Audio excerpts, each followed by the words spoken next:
It began quietly. In October 1347, merchant ships arrived at the Sicilian port of Messina. On board were sailors gravely ill. Their bodies were covered in strange black swellings. Many were already dead. Within days, the sickness spread from the docks into the city. No one understood that the true carriers were fleas feeding on infected rats, traveling along the vast trade networks that connected Europe to Asia. From Messina, the disease moved rapidly through Mediterranean ports, Genoa, Venice, and Marseille, and then inland to cities like Paris and London. Trade routes became highways of death. By 1348, entire regions were infected. The symptoms were terrifying. Victims developed painful buboes under their arms and near their groins. Fevers raged uncontrollably. Dark blotches spread across the skin, caused by internal bleeding. Many died within 3 to 5 days. Some coughed blood.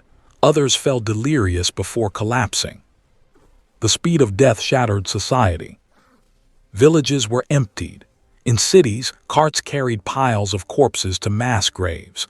Church bells rang constantly for funerals until there was no one left strong enough to ring them. Parents abandoned children. Neighbors avoided one another. Fear became more contagious than the disease itself. The church struggled to respond. Priests administered last rites day after day, often dying themselves. People questioned why God would allow such suffering. What sins have we done? Faith, once Why steady us? and reassuring, trembled under the weight of unanswered prayers. With so many laborers dead, fields went unharvested.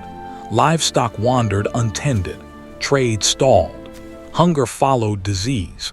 Yet for survivors, something unexpected happened. Their labor became valuable. Workers could demand higher wages. The rigid feudal system that had defined medieval Europe began to weaken. But alongside suffering came something darker. As fear intensified, rumors spread that the plague was not natural. Whispers accused Jewish communities of poisoning wells. Under torture, some falsely confessed, fueling hysteria. In 1349, violence exploded. In Strasbourg, hundreds of Jews were burned alive. In Mainz and Cologne, entire Jewish quarters were destroyed. Homes were looted, families slaughtered.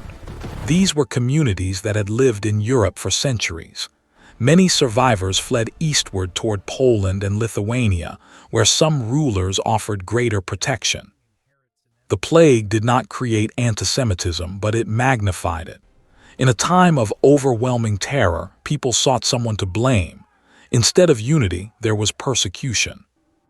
By 1353, the worst of the Black Death had passed, but Europe was permanently changed.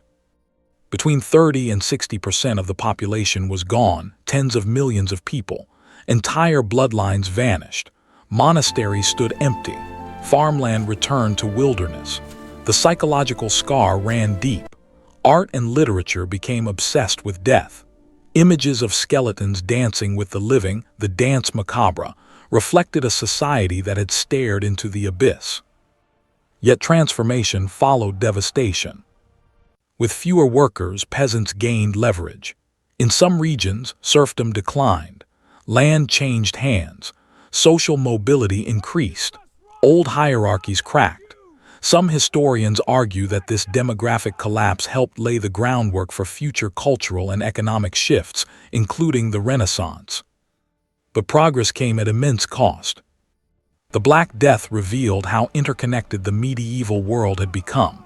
Trade spread prosperity and plague.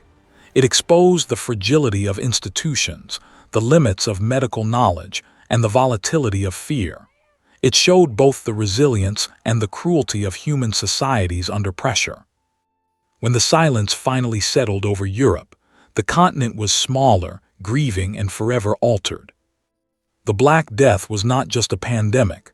It was a turning point, a tragedy that reshaped history.